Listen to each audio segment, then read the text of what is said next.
Good afternoon, you ruddy lovely people. We are heading into the second international break of the season. I mean, I don't know what absolute vegetables organised two international breaks this close together this early in the season. But here we are.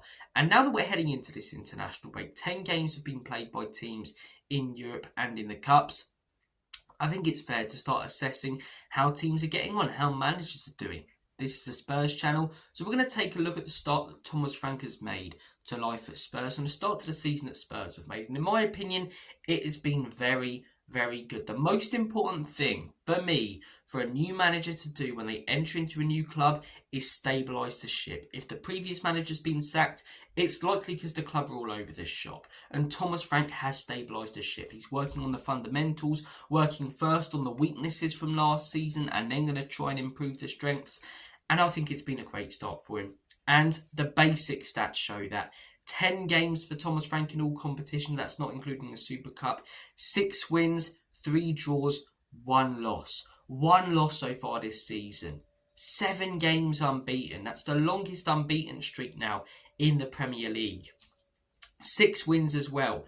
Outstanding. And 3 draws shows that we're tough to beat. 2-0 down against Bodo. Came back, great mentality. 2-0 down against Brighton. Came back, great mentality. Wolves played horrifically bad throughout, but scored a last minute equaliser. We don't give up. Spurs are not an easy team to beat. This is not like last season. You turn up to play Spurs, easy 3 points, 3-point lane. Let's go to the toilet bowl. No, you come in to play Spurs, you think this is going to be tough. We're going to have to stay really, really switched on. And if teams beat us this season, they're going to be celebrating big time. Whereas last season, it was just job done, as if you're beating like a Burnley or someone like that. In the Premier League, we're currently sat third. We've conceded 7 goals so far this season. 7 in 10 games. The defence was the biggest weakness last season, and I don't think it was necessarily the profile of player that we had there. We've got far better defenders than we have attackers. But Ange was just playing them so high up the pitch. And this is not a dig at Ange as well. I don't like the amount of Spurs fans now for some reason who are just almost gloating that Ange is failing at Forest. For me, I want him to do well. I was a big critic of him. Why not say Europa League, though he's not at Spurs anymore. Why would I wish him anything other than the best, really? But last season, we were so open at the back. Carved open like a Christmas turkey week in, week out, especially in the midfield. And the defence just so high up. Whereas this season, we're a hard team to break down. You score against Spurs, it feels rewarding. And 19 goals scored as well.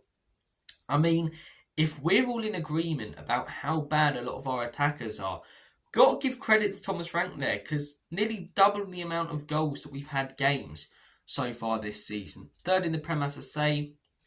I think we're in the automatic qualification places in the Champions League. So it's been a very, very good start. I see people as well, after the Bodo game saying, Frank is on fraud watch. And I'm thinking, what are you on about, man? Do you know anything about football? What did you expect this guy to do? To come into a club that finished 17th last season, that lost 22 games because they were playing high-pressing attacking football and didn't have the quality of player, and you expect him to start off doing the same? No. He's going to work on the basics, the fundamentals. What was the biggest weakness last season? The defence. Let's focus on making ourselves hard to beat and hard to break down. What was one of the positions that we really lacked quality in? Number 6. We weren't even playing with one last season. Let's have Paulinho in there. Let's occasionally play Sarr in there. Let's have that player in the midfield sitting in front of the defence. Let's try and counter-attack the opposition. And when we take the lead in a game, what were we doing wrong last season? We were going all out and trying to... So we go 1-0 up in a game. In the 80th minute, we'd be trying to make it 2-0 instead of win it 1-0. And often we draw it 1-1 or lose it 2-1. We'd have a lot of those kind of games. The Brighton game, 2-0 up. Shut up shop at half-time. Or at least drop back a little bit. We didn't. We were going for the kill, going for the third. Conceded the first and just crumbled like a chocolate digestive in a milky tea and lost that game 3-2. Whereas under Thomas Frank, we take the lead in a game. Let's shut up shop. Let's hold on to what we've got. Yet he's getting criticised for that. And he's got criticised for that. And I don't really understand it. Because the same people who were criticising him for that are the same people who last season were saying, just shut up shop, hold on to what you've got. We're leading games. It's early in his tenure. It's early in the season. It's important to get the points on the board. And as I said a minute ago, continue working on the fundamentals in the defence. And for me, he's done that very, very well. It's not just him. Justin Cochran seems to be doing a fantastic job as well.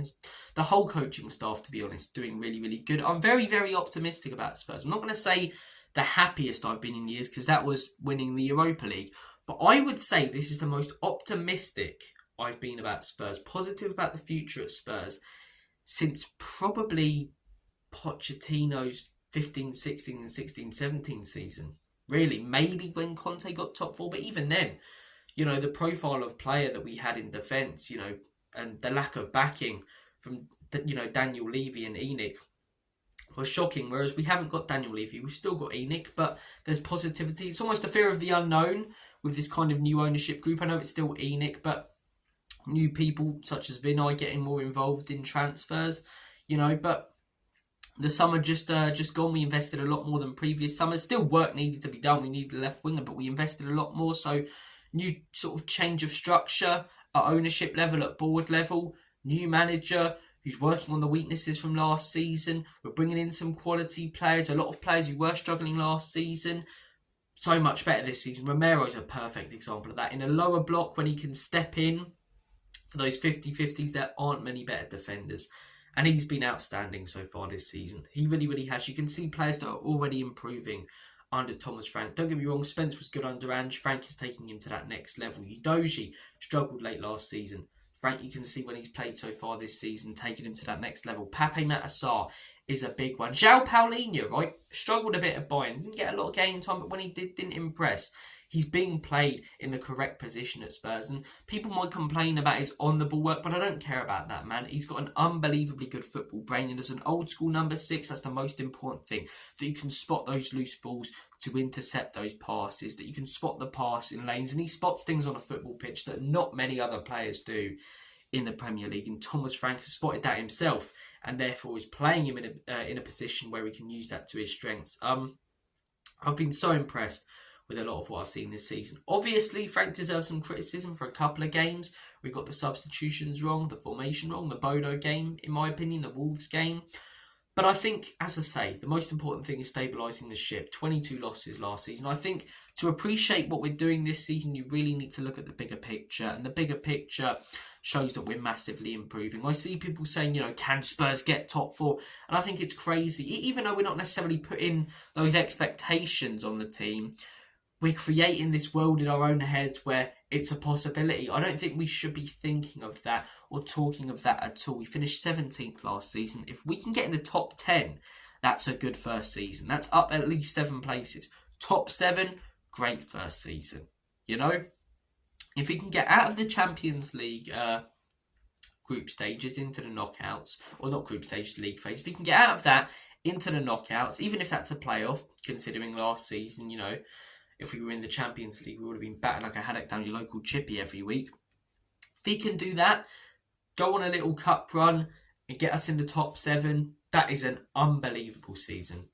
An unbelievable season. So Thomas Frank, fully behind the man. I'm a big fan of him. I love his tactical ideas, the changes during games. I'm glad that we're protecting leads this season. A lot of the problems from last season are being worked on first, and that's the most important thing. If we were losing games 4-3, I'd be very frustrated, because whilst we may be, you know, more dangerous going forward and the football might be good, same problems are there from last season. They're not. Very optimistic about the future. Changes at board level, new manager, things looking optimistic, potentially some more investment, new players, Simmons, Kudus.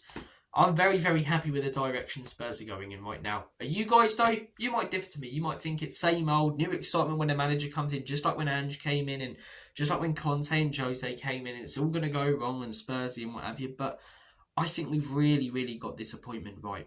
I really, really do. And I see this kind of being a Pochettino-like tenure for Thomas Frank, if we stick with it. And there's no reason why we shouldn't, unless he's completely and utterly failing. I don't see it, though. I think we've got the right man here. Guys, I'm going to make like a banana and split. Take care of yourselves. All the best. God bless. And as always and forever, come on, you Spurs.